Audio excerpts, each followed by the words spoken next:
terkait dengan bagaimana kaum muslimin berinteraksi dengan Al-Quran agar bisa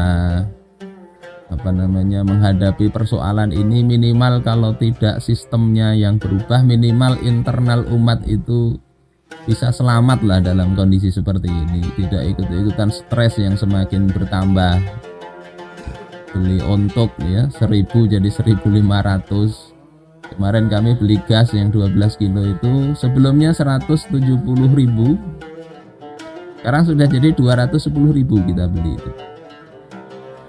Nah kalau itu tidak dibekali dengan pemahaman yang benar, kemudian melihat penghasilan kok tidak bertambah, sementara pengeluaran bertambah besar, yang terjadi seperti yang saya katakan tadi, orang bisa stres, bahkan bisa bunuh diri.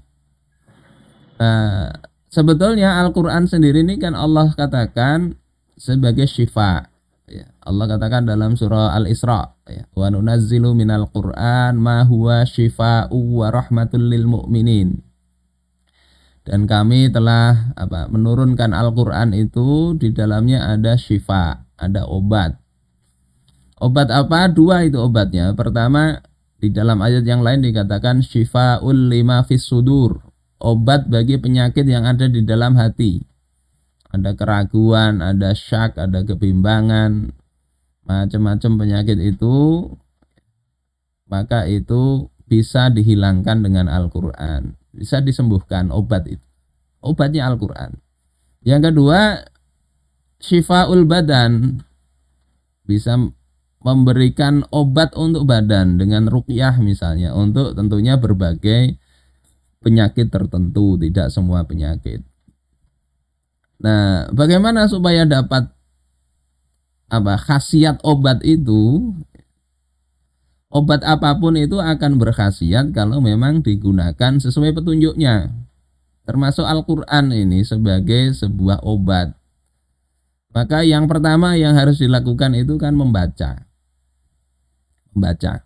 Al-Quran. Hak-hak hurufnya dipenuhi. Yang kedua adalah memahami maknanya. Yang ketiga, mengamalkannya. Nah, ini yang kemudian perlu kita budayakan di masyarakat. Kalau membaca, alhamdulillah lah, sudah banyak membaca Al-Quran, bahkan diperlombakan. Tadarus juga banyak. Tapi itu enggak cukup. Sebagaimana obat dikasih resep oleh dokter, dibaca resepnya berulang-ulang, tapi enggak pernah dilaksanakan, maka jangan disalahkan obatnya, itu disalahkan adalah orang tadi yang dapat obat nggak mau memakai. Ini yang disinyalir oleh Imam Al-Fudail bin Iyad.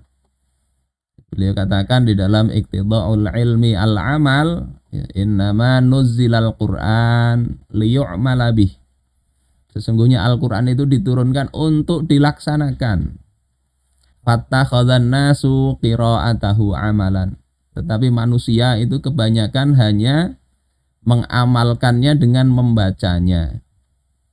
Beliau ditanya, kaifal amal bih? Lalu bagaimana mengamalkan Al-Quran itu?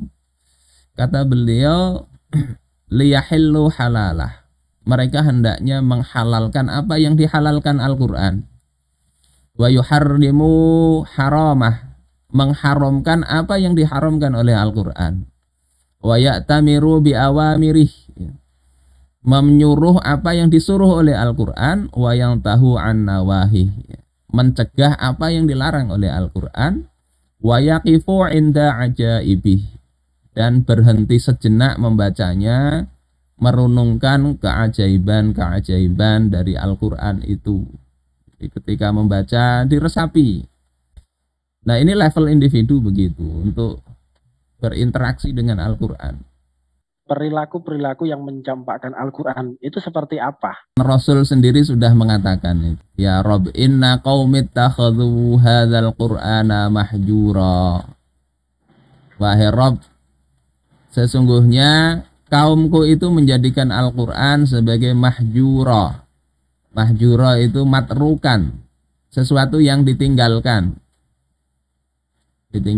Nah, para ahli tafsir biasanya menafsiri Apa yang dimaksud dengan hajrul Quran? Mengabaikan atau meninggalkan atau tidak mengacuhkan Al-Quran itu adalah ya seperti tadi, orang membaca tapi tidak mau mentadaburi. Membaca, mentadaburi, ya memahami, dia lakukan tapi tidak mau mengamalkan. Itu termasuk apa namanya? Mengabaikan Al-Quran. Tinggal kita lihat sekarang. Sebagaimana juga kata Abdullah bin Mas'ud radhiyallahu taala an. Beliau seorang sahabat ahlul Quran yang membacakan Al-Quran pertama kali juga di depan orang-orang kafir Quraisy. Beliau katakan, laisa hifdzul Quran bi hifdzil huruf. Menjaga Al-Quran itu tidak cukup dengan menjaga hurufnya saja, makhraj-makhrajnya dipelajari, sifatul hurufnya dibenerin, nggak cukup itu. Dihafalkan nggak cukup. Walakin biiqamati hududihi. Tetapi menjaga Al-Quran itu adalah dengan menegakkan hudud, yakni hukum-hukum yang ada di dalam Al-Quran itu. Bisa dikatakan kondisi umat Islam ini kan ada di kondisi yang terpuruk begitu ya. Kita umat terbaik tetapi kondisinya seperti ini. Nah, kalau jenengan sendiri melihatnya ini seperti apa? Ada syarat yang harus dipenuhi. Yang ini dikatakan juga oleh Sayyidina Umar bin Khattab. Ketika melihat kaum muslimin hidupnya sudah santai, perutnya gendut-gendut. Beliau khawatir itu. Kemudian baca ayat ini. Kuntum khaira ummah ukhrijat linnas. Ta'muruna bil ma'ruf wa tanhauna 'anil munkar wa tu'minuna billah. Umat terbaik itu kalau tadi ta'muruna bil ma'ruf, menyuruh yang ma'ruf. Apa yang ada dalam hukum-hukum Islam, kema'rufan itu didakwahkan, bukan malah dihalang-halangi. Wa tanhauna 'anil munkar, kalian mencegah dari yang mungkar. Itu dilakukan harusnya. Wa tu'minuna billah, dan beriman kepada Allah. Kemudian beliau katakan, siapa yang ingin menjadi umat seperti ini, perhatikan syarat-syaratnya. Al-Quran itu kitab paling mulia.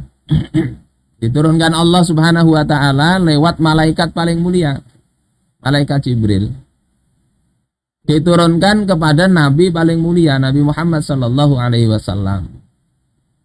Umat yang memakai Al-Quran itu tentunya akan menjadi umat paling mulia, sebagaimana yang Allah katakan dalam ayat yang saya bahas di atas tadi. Jadi nggak ada jalan lain sebetulnya untuk kalau mau bangkit, mau mulia. Allah sudah kasih pedoman, tinggal dipakai aja. Pilihannya kita ini mau atau enggak. Ada sebuah hadis dari Mu'adz bin Jabal. Kita sekarang ini berada pada mungkin situasi memang harus memilih. Yang kata hadis ini ya, ala innal kitab was sultan sayaftariqan. Ingatlah bahwasanya Alkitab, Al-Quran dengan kekuasaan itu akan berpisah nantinya. Fala tufariqul kitab. Kalau itu terjadi, kalian jangan berpisah dari Al-Quran. Tetap pegang sekuat-kuatnya, jangan dilepaskan apapun resikonya.